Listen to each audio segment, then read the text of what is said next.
So if you're new to the community and you've never come across swing trading, this video is for you.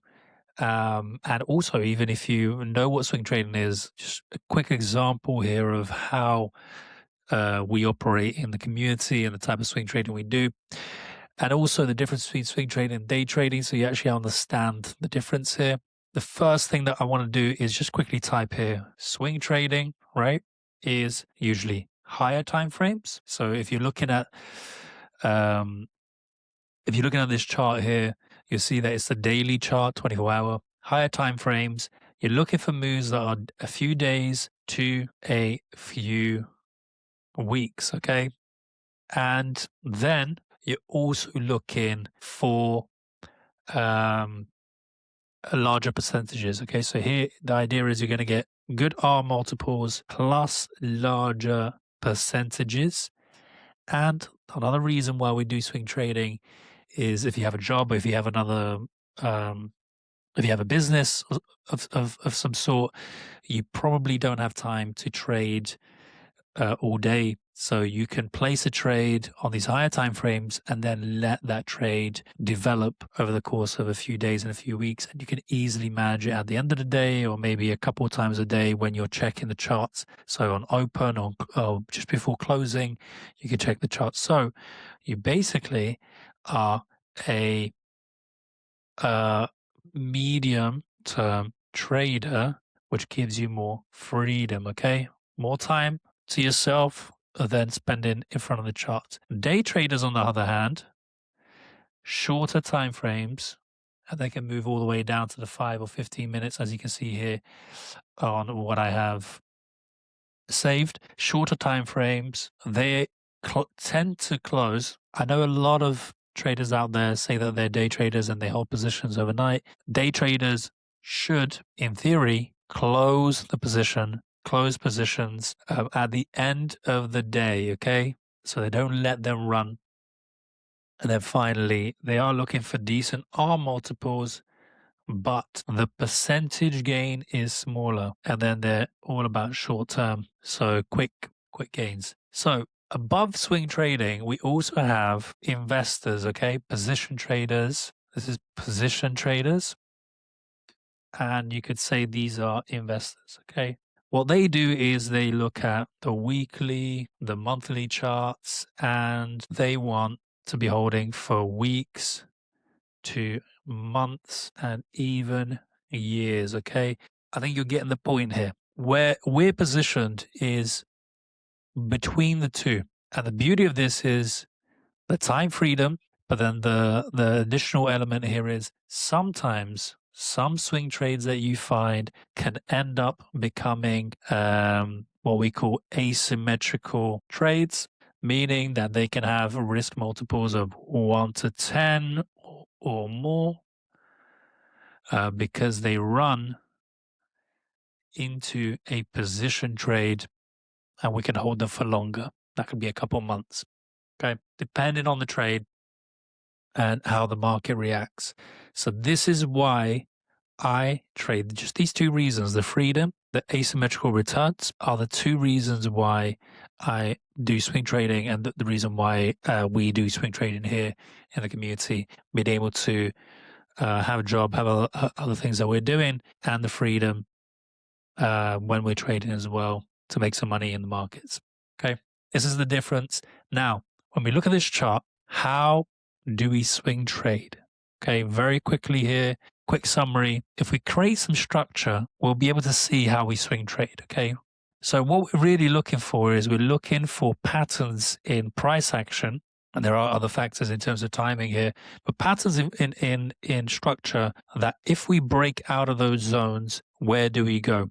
Okay, and there's only two trades that we take here in the community. There's a trend reversal trade and a continuation trade. Now, there are varieties of the types of trades that we take, but these are the only two that we look for. We never are interested in mean reversion trades.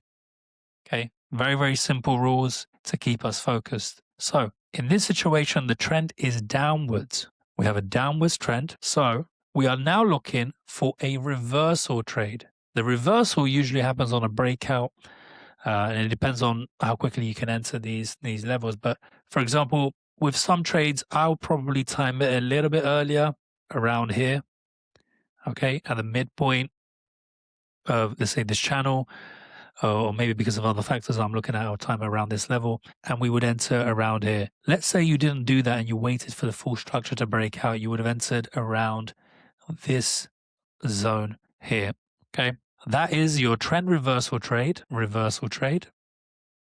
okay? So we have that trend reversal trade right there. And then once we're in a trend, we're looking for two things. We're looking for momentum, which is the start of a trend, and then we're looking for a trend to develop. Okay, we're going to be going into this with two separate videos, but the idea here is structure developing into a trend where there's higher highs and higher lows, basically.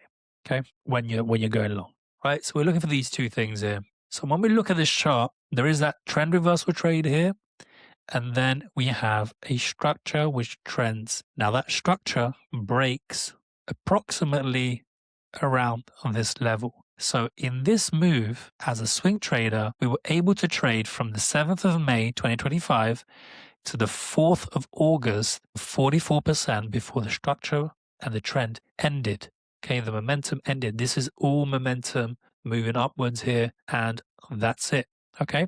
Now, within this structure, new structures can develop and new trades can be opened for the second option, which is the continuation trade. So we've had the initial trend reversal from a downward trend. We now have an upward trend, right, with a clear structure. And we look for continuations of that upward trend. So what we've actually had in this situation is something called a bull flag develop right here, which is a continuation pattern. And then we've had a breakout. So if we take that out, we've had a breakout, and that breakout happened around here. Okay. So from that level, you could have taken a continuation trend or trade, and we would be in a continuation trade, right? Right there. That continuation trade, let's say you entered on the day or on the breakout exactly, could have made 8% before the dip, or you chose to hold and you then sold at these high levels and you made, let's say, 13%. It depends on the exit strategy. I'm not teaching you guys strategy. I'm just teaching you the basics of swing trading. Okay. So what we've really done is we went into a swing and then a swing again. Okay. In short, this is swing trading. This is the type of trading we do here.